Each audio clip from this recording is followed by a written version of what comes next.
এটা হচ্ছে একটা ইএফআই ইঞ্জিন। ইএফআই ইঞ্জিনের বিভিন্ন পার্টস। সো আমরা একটা ইএফআই ইঞ্জিনের বিভিন্ন পার্টসের নামগুলি জানবো, কী কী পার্টস আছে একটা ইএফআই ইঞ্জিনে। তো আমরা শুরু করি প্রথমে এটা দিয়ে।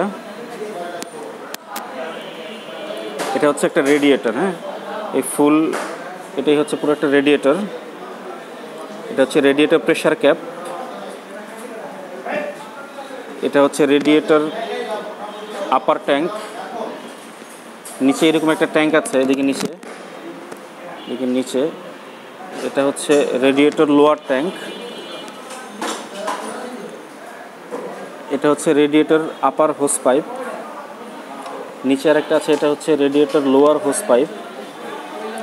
লোয়ার হোস পাইপ দিয়ে রেডিয়েটর থেকে যে কুলেন্ট এটা ইঞ্জিনে প্রবেশ করে, আবার এই আপার হোস পাইপ দিয়ে গরম কুলেন্টটা আবার রেডিয়েটরে চলে আসে। এটা হচ্ছে গাড়ির স্টিয়ারিং। এটা হচ্ছে পাওয়ার স্টিয়ারিং অয়েল। রেডিয়েটরে আমরা যে কুলেন্টটা প্রবেশ করাই এখান থেকে প্রবেশ করাই, এবং কিছু কুলেন্ট এই ট্যাঙ্কেও জমা থাকে। আচ্ছা, তারপর এটা হচ্ছে গাড়ির ড্যাশবোর্ড।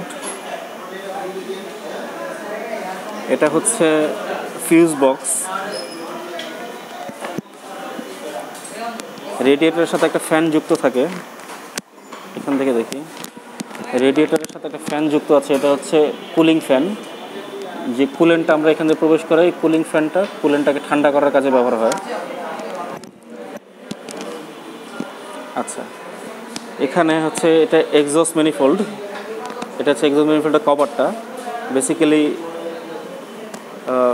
যে ধোঁয়াটা এই এক্সজস্ট ম্যানিফোল্ড দিয়ে বের হয়ে নিচের থেকে হয়ে ক্যাটালিটিক কনভার্টারটা হয়ে নিচ দিয়ে বের হয়ে যায়। আচ্ছা, এখানে একটা পাম্প দেখতে পাচ্ছি আমরা। এই পাম্পটা হচ্ছে স্টিয়ারিং অয়েল পাম্প। আচ্ছা, এবার যদি এই সাইডে আসি, এটা হচ্ছে অল্টারনেটর। অল্টারনেটরের পাশে আরেকটা পাম্প দেখতে পাচ্ছি, এটা হচ্ছে ওয়াটার কুলিং পাম্প। এটা হচ্ছে আপনার কুলিং সিস্টেমের অংশ। আচ্ছা, এই ইঞ্জিনের উপরে যেটা দেখতে পাচ্ছি এটা হচ্ছে ক্যাপ। এই ক্যাপটা খুলে আমরা ইঞ্জিন অয়েল প্রবেশ করাই। আচ্ছা, এটা হচ্ছে ডিস্ট্রিবিউটর। এই ডিস্ট্রিবিউটর থেকে কারেন্টটা সরবরাহ হয় হাই টেনশন লিড দিয়ে। এগুলি হচ্ছে হাই টেনশন লিড, এই কেবলগুলো। এবং নিচে এখানে স্পার্ক প্লাগ আছে, স্পার্ক প্লাগে কারেন্টটা ডিস্ট্রিবিউট করে ডিস্ট্রিবিউটর। আচ্ছা, এবার এইদিকে যদি আসি পিছন দিকে, আচ্ছা এই দিকে শুরু করি। এটা হচ্ছে সিএনজি সিলিন্ডার।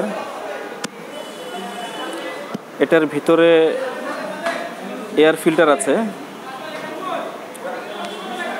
এয়ারটা এখান থেকে ইনটেক ম্যানিফোল্ডে প্রবেশ করে। তার আগে একটা সেন্সর আছে, এয়ার টেম্পারেচার সেন্সর। এয়ারের তাপমাত্রাটা সেন্স করে ইসিইউকে তথ্য পাঠায়। তারপর ইসিইউটা ডিসাইড করে যে কতটুকু এয়ার এখানে প্রবেশ করাবে। তো এই সেন্সরের কাজ হলো এটা। তারপর এখানে আছে হচ্ছে থ্রটল বডি। এটা হচ্ছে সার্জ ট্যাঙ্ক। এটা হচ্ছে সার্জ ট্যাঙ্ক। সার্জ ট্যাঙ্কের যে নিচে আমরা যে এগুলো দেখতে পাচ্ছি, এটা হচ্ছে ইনটেক ম্যানিফোল্ড।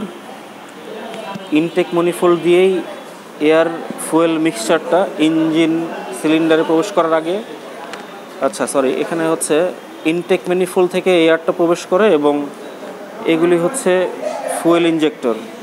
এগুলি হচ্ছে যে আমি যেখানে আঙুল দিচ্ছি এটা হলো ফুয়েল ইঞ্জেক্টর। এগুলি হচ্ছে ফুয়েল ইঞ্জেক্টর। এই ফুয়েল ইঞ্জেক্টরটা স্প্রে করে ইনটেক ম্যানিফোল্ডের যে ইনটেক ভালভ আছে তাই ভালভের সম্মুখে। আগেই বলেছি এটা হচ্ছে অল্টারনেটর এই সাইড দিয়ে।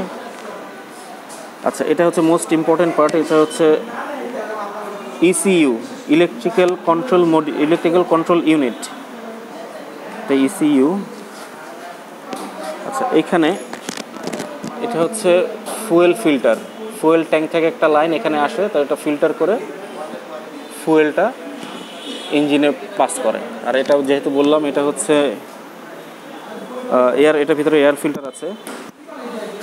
আচ্ছা, এটা হচ্ছে আপনার ওই গ্যাস থেকে একটা লাইন এসেছে এখানে, না গ্যাসটা কতটুকু আছে এটা দেখায়।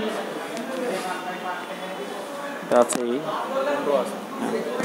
আচ্ছা, এখানে একটা জিনিস বলার ছিল, ফুয়েল ইঞ্জেক্টরের আগে এটা হচ্ছে এটা হচ্ছে ফুয়েল গ্যালারি। হ্যাঁ, এটা হচ্ছে ফুয়েল গ্যালারি।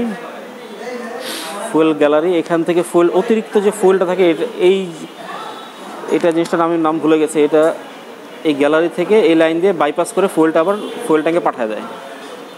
আর ফুয়েল ট্যাঙ্কে আমরা এইখান থেকে আমরা পেট্রোল বা অকটেন ভরি, এখান থেকে এই পাইপ দিয়ে ফুয়েল ট্যাঙ্কে যায়। এই হচ্ছে মোটামুটি সিস্টেম। হ্যাঁ, ইঞ্জিনটা আরেকবার দেখাই।